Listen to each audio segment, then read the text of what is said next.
0.06 গ্রাম ভরের এক ফোঁটা জলের উপস্থিত জলের অণুর সংখ্যা নির্ণয় করো। তো আমরা প্রথমত জলের আণবিক ভরটা নির্ণয় করব। তো আণবিক ভর নির্ণয়ের জন্য জলের সংকেত জানা প্রয়োজন। জলের সংকেত হয়ে থাকে H2O।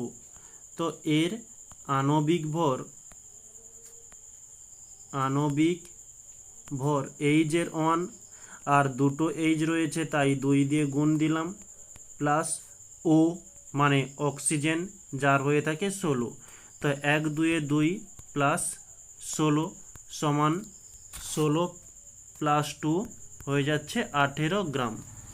তো আমরা এখানে লিখতে পারি যে এসটিপিতে বা এমনিই লিখতে পারি যে 18 গ্রাম জলের অণুর সংখ্যা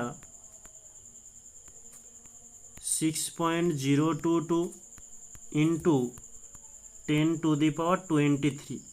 এখানে বলেছে 0.06 গ্রাম জলের অণুর সংখ্যা, ঠিক ঐকিক নিয়মের মতো 6.022 ইন্টু 10⁻23 বাই 18 ইন্টু 0.06।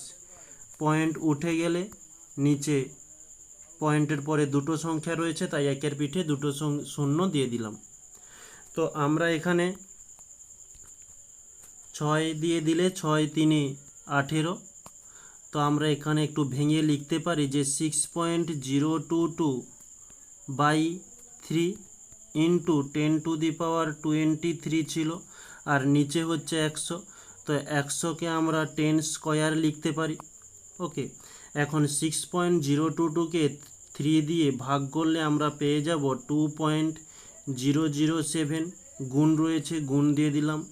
10-এর একের পিঠে 23টা শূন্য, আর এখানে হচ্ছে একের পিঠে দুটো শূন্য, তাহলে 23 থেকে 2 বাদ দিয়ে দিলে আমরা পেয়ে যাব যে 10⁻21। 1 মিনিট, 21। ওকে, এটি হচ্ছে আমাদের অ্যান্সার।